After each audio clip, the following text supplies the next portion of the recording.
When exploring, the many social media platforms out there that we can post content on today, some may be more effective than others depending on our business and our target market. Hey, welcome back, everyone. My name is Tanner O'Brien. I am the founder and CEO of Benefit Marketing. I'm a senior partner here at Action Coach in Central Texas. And as I've stated many times before, I'm just a genuine, lover and, application guy when it comes to the different things within marketing and business and things like that.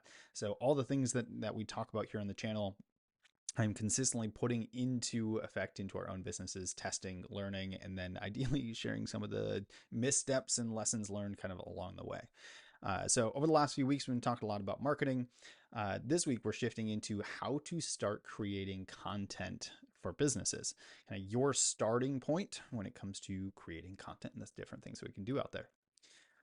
So, creating content for our business can be one of the easiest ways to share our story, build credibility, and provide value to our prospects and customers.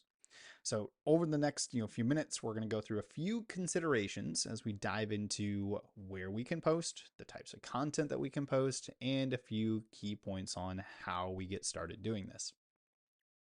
Let's start with where to post.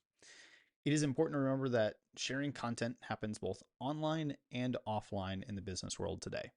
While it may be easy to think about content in social media posts, blogs, YouTube videos, remembering that print flyers, mailers, magazine articles, and billboards can also still be effective content mediums.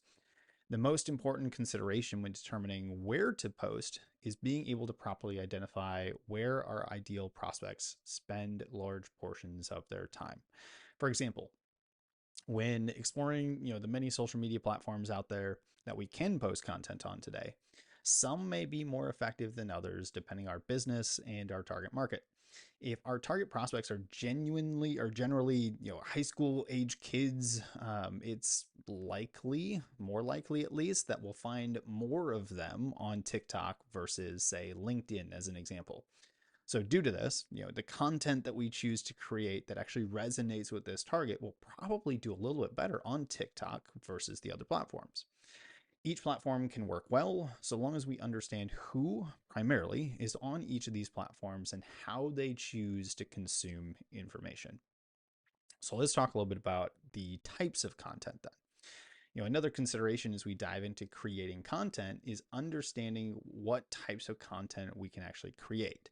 So we can choose to do long form written, such as blog post articles, things like that. We can do short form written, which is more like our LinkedIn posts or Facebook posts that can be either short or long, or even super short written form, which great example of this would be like Twitter or the X platform. Each can convey that same message, but in different ways to different people, depending on how they consume that information. We can also do the same thing for video and audio, long form, short form, etc. Images, we can do photos, we can do graphics, we can do GIFs, we can do infographics, artwork, and really a lot of different ways to kind of get into it. So often the platform that we choose, so going back to that first part of the conversation here, will dictate the type of content that we produce.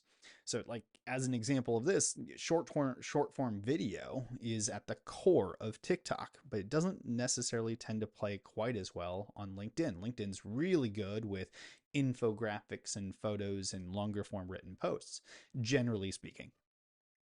Whereas TikTok, that wouldn't play at all. So just kind of knowing that will help identify the types of content that we may want to produce. So taking this back and knowing our target prospects, our ideal audience, when we understand how they best consume information, we can better curate our content to fit their needs. If we know that our audience is a group of, let's say, avid podcast listeners, it may be more effective for us to choose a podcasting platform as our primary content methodology if we know that's how our ideal audience actually consumes information and does something with it. Oftentimes, we may need to choose a variety of content types to communicate with our audience where they are at any given time. So if you're like most humans I know, myself included, You likely consume content in a variety of ways depending on where you are and what you are doing. So, due to this, I tend to recommend repurposing content for various content mediums. Again, as an example, if we record a long form video, a YouTube video or a podcast or something like this, we can also post this as an audio podcast.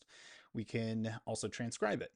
We can transcribe that video and make it a written blog post. It can also then, be cut into, long form written into multiple short form written posts. We can take the long form video and cut it into several short form video clips. All of a sudden, we have several pieces of content from that single video that we started with. This makes that process just a little bit easier to manage, especially when we're starting out and we don't have all the time in the world. So those are kind of some of the things when it comes to the types of content or the types of mediums that we want to be able to produce out there. So how do we produce content? How do we get started with this? And there's a lot of different things that I've kind of learned along the way, and we'll continue to share and go through those over the next few weeks. But to get started, there are really two important factors or foundations to creating content that we abide by, that I abide by, to be effectively able to merge both our content creation with our actual marketing plan and kind of bringing these two things together.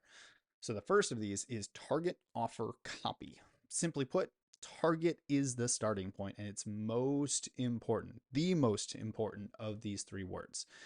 Before we do any content creation, we must first identify our target, our audience. Who specifically are we choosing to communicate with? The clearer we can make this, the better. Rather than a broad segment, it's business owners in the United States. That's a very, very broad segment. We get specific. We take that same thing, we narrow it down. Maybe it's dental practice owners in Austin, Texas, who have been in business for 3 years, who have a staff of 8 and went to dental school at XYZ University. When we work to focus on the latter and we get that specificity, we can create messages that are really, really resonant with the person we wish to communicate with. It's no longer a broad thing. It's very, very specific and targeted to the person that we actually want to talk to. Once the target is identified, we can determine where we find them and create the offer that is designed with them in mind. Only then can we work on the copy, which is the actual just words that we use. The best copy in the world is useless if it's aimed at the wrong target. That's why the target is first. The second key in producing content, so after target offer copy, the second big piece is attention, interest, desire, action.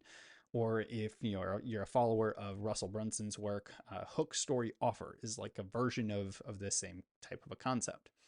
The key here is that when we create content of any type, the first thing we must do is hook the viewer or the reader.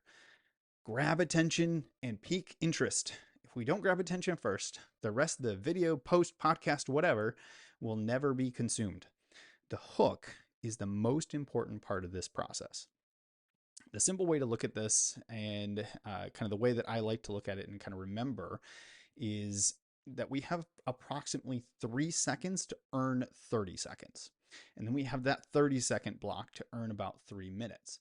Once we get them hooked in that first 3 seconds, we have a much stronger ability to get them through the next 30 seconds. If we can get them interested long enough for the first 30 seconds of our video, article, whatever, our likelihood of gaining 3 minutes of their time goes up dramatically. So once we've hooked them, we tell them a story, which is creating that desire. And then we tell them what action to take next, the offer, which sometimes is the most forgotten piece of the process. Like, we got them interested, we did all this fun stuff, but we forgot to tell them what to do next. Like the post, share it, subscribe, click here to read further, you name it. There's a number of different, actions that we can advise them to take next. And that'll be all part of the marketing plan. We have to walk them through this process first. So content can be a very rewarding way to express your business's personality, to boost overall lead flow, not to mention the impact it can actually have on the sales conversion rates. That said, there's a lot more to it than just simply saying, I'm going to make a post and go do it today. Starting with these key points here in this video will get your business on the right path. over the coming weeks, we'll continue to dive a little bit deeper, share a few more tactics that you or your team can continue to use as you navigate this process of content creation for your business. So we'll see you in the one next week as we dive a little bit deeper into this topic. My name is Tanner O'Brien, and look forward to seeing you again next week.